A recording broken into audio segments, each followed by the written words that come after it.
What's up my people, my name is Spicy and today I have 4 stories coming out of the subreddit IDontWorkHereLady. And before we get to the stories, I just want to thank you for watching my videos, it means a lot to me. We are very close to 2500 subscribers where I'll be giving away 4 Amazon gift cards, so if you want to participate, make sure you're subscribed to stay tuned. Like this video if you're having fun, and if you think this video is fire, leave a fire emoji in the comments. Congratulations Dorothy for the comment of the day. Give me your card. So to preface this story, I have several chronic injuries that can make it extremely painful to walk on bad days. Usually it is mild discomfort and soreness after I get off work. They include advanced arthritis in both of my ankles. I have little to no cartilage in my hip and a lower back injury I got when I fell. I jumped off the roof holding a parachute, a trash bag.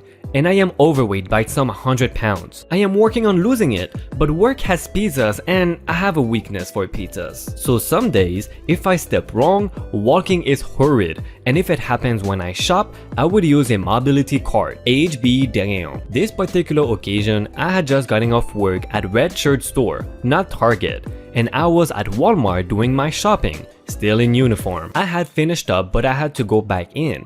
And as I was getting up from my cigar, I tweaked my ankle. It really hurt, y'all. So I hobbled into the store, grabbed a scooter, and went on my way. I had my headphones in and I was jamming out, grabbing stuff as I Mario Karted around the store. Whilst making a hard decision between beef or chicken ramen, yes, it matters, I felt a gentle tap on my shoulder, something I really don't like due to some prior trauma, but I am accustomed to because of deaf friends and society as a whole. I turn and see a very short, very old Latina woman. Her English was awful, but I gathered that she wanted something way too high up for her to reach. She was extremely polite, so I stood, limped around my cart, and grabbed it for her in true customer service and decent human being fashion. I popped in my headphones and went back on my merry way. Before I had even left the aisle, I felt a mitt of flesh latch onto my shoulder. I jerk away and look back. I will leave much of my I silence description up to your mind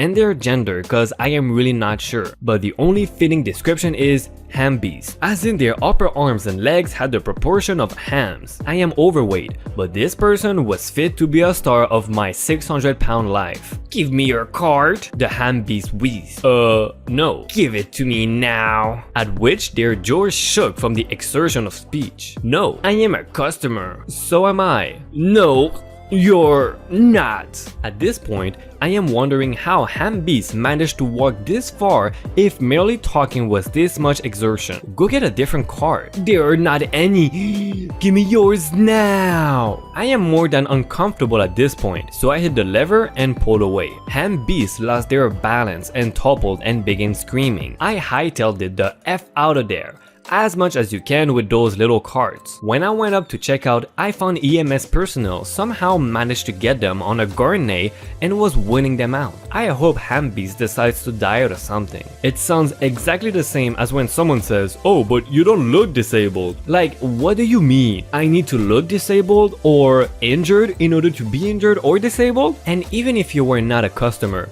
how entitled do you have to be to demand something that someone else is using? And how are they so sure that you're an employee? I swear the nerve on some people. But just to let you know, if you enjoy these stories and you like what I do here, please consider subscribing to the channel because that will really help me. Plus, I am making a giveaway at 2500 subscribers and that is pretty soon. I'm giving away 4 Amazon gift cards if you don't know, so go ahead and have fun. I told you she does not work here, Grandma. So this happened last year. I was shopping for a dress for a wedding in a Macy's, and it was right around prom, homecoming, and some type of dance season. And rather than have a separate section for the high school dance dresses, they were mixed in with the regular dresses. While I am browsing, I see what looks like a grandmother with either her daughter or daughter-in-law and 2 granddaughters, one in high school and the other looked about 10. They are looking around and it is clear grandma is not having it. Granddaughter has to keep repeating that if they don't have her size on the rack, then they don't have it. Grandma is also loudly complaining about the lack of salespeople around to help them. Now, I am looking at some dresses and I keep hearing, behind me. Not directly behind me, but a few feet away. Now, I don't look back because I am minding my own business and shopping. Then I hear the following exchange. The younger granddaughter: "This register says it is closed. You should go to that one over there. She needs to stop what she's doing and do her job." I don't think she's an employee. She does not work here, Grandma." "Well, she won't be working here much longer." At this point, I am done looking at that particular dress rack and turn around to walk somewhere else.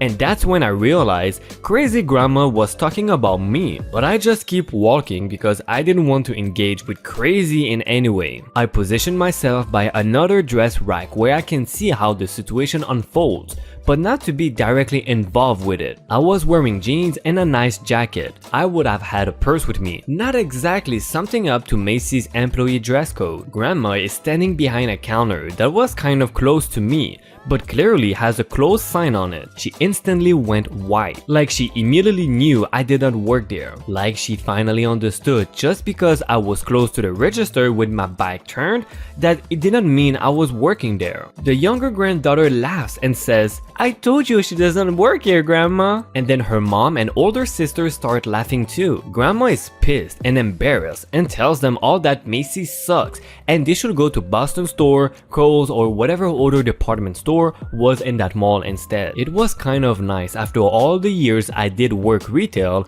to have a story about a crazy lady with the "I want to talk to the manager" haircut that did not involve her yelling at me. Wow, you dodged a bullet thanks to those granddaughters. And to be fair, most of these stories could be avoided if we required all crazy people to be with at least one friend or family member when out in public. But at the same time, why torture the sane people by forcing them to babysit the crazies? The real question is, has there ever been a time when someone has denied working there and they were actually lying? I have never heard of that happening, but for some reason, there are a lot of people who thinks it happened to them. Karen plays a stupid game, wins a broken arm. Not my story, but I saw it. My buddy, B, breeds martial arts. Some people love cars, some people love biking. He collects martial art forms like people used to collect Beanie Babies. The word obsessed will be aptly applied. At the world of Wall-E, our wandering protagonists were picking up some beer and pork rinds. My buddy was wearing a blue muscle shirt with a full sleeve underlayer and black baggy surfer shorts. While scanning the selection of beers to rent, the desired brand was spotted, but was trapped behind a pallet jack that had a few cases of something or other on it, left behind by one of the employees for some reason or another. Wanting to liberate the libations, my buddy started to push it a few feet down the aisle so he could free the pour, trapped beverages from the shelf. Stum, stum, stum, stum. Down the aisle came she. She was wearing a loose, flowing pantsuit type thing. I don't know what they are called, but it is a one-piece outfit with the kind of fabric of loose and billowy around the legs, so even though they are individual legs, they kind of look like a dress when they move around. I remember the white belt with the large silver buckle, the shoes that are high heels, but not with the skinny stiletto heel type, but the heel column is a lot thicker and made a loud clumping sound as they purposely hit the floor. And the pearls. I have never seen anybody wearing pearls at a Wall-E World who was pleasant to deal with, but there they were, the wicked witch equivalent of a snackle's rattle, a coral snake's stripes, or a porcupine's quills. She had seen my buddy pushing the jack filled with boxes, made the requisite connections to open her mouth before engaging her brain, and so the fun began. "You! Worker, I need a few more things for my garden party. You can come back to this later. Come find what I need." My buddy could be surly when he felt like it, and right now he felt like it. Her harassment was delaying his drinking time and he was not in the mood. "I don't know what your problem is, lady, but I am not your servant." She did not like this, her face quickly turning red with anger. She strode into his personal space and poked him squarely in the chest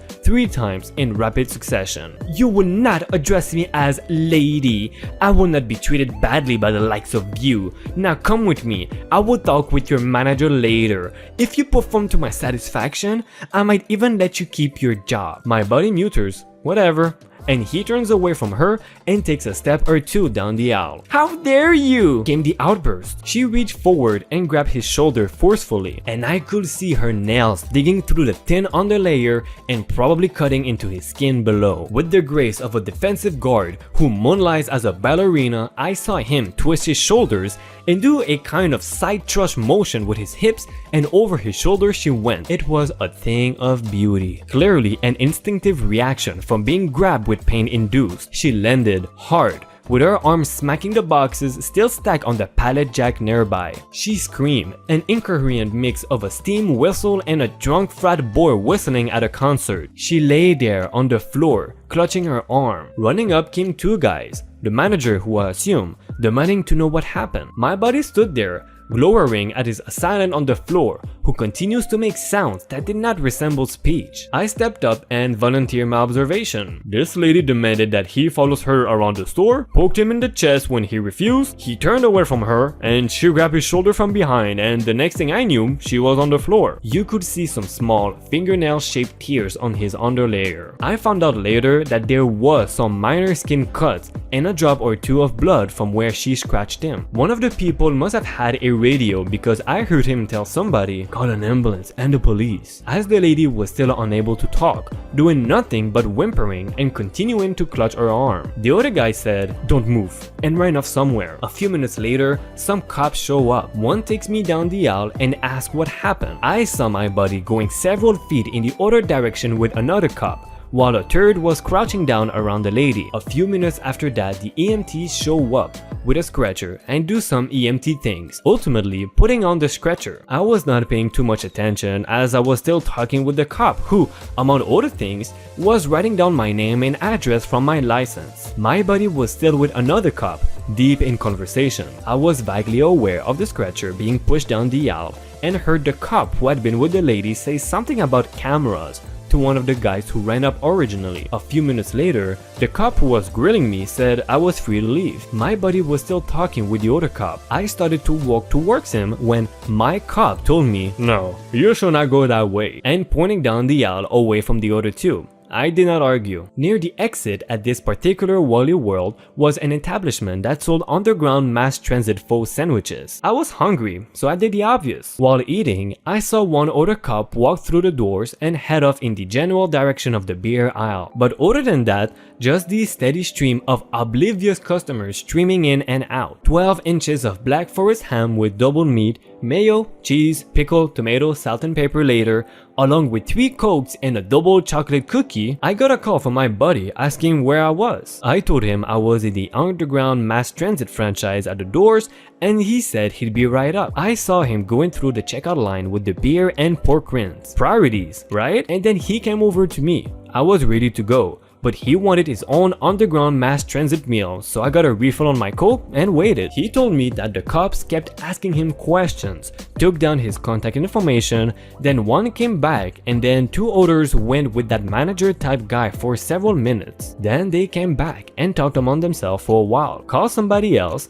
then told him he was free to go, and that somebody would be in touch within a few days and make sure he answered and returned their call. As far as I know, nobody had called him yet. He is still annoyed over the fuzz, a little anxious about not knowing what is happening or going to happen, but can't do anything about it besides wait. Meanwhile, half the beer is gone along with all the pork rinds. He wants me to go to Wally World by myself next time. I'm going to make sure I wear my reddish shirt when I do. Walk into Whole Foods, left with a number. So this happened a while ago, but my wife and I were joking about it last night, and I just discovered this subreddit. I worked for a catering company that had lots of specific menu items. One day, they tell me to run the Krispy Kreme and get a dozen donuts, and then to Whole Foods for avocados and to step on it. I did not even think twice. I drove down the street and did not even care. I love running the delivery truck. I parked in the Whole Foods and walked in. I got to the avocado bin and started sifting for the right ones. Then,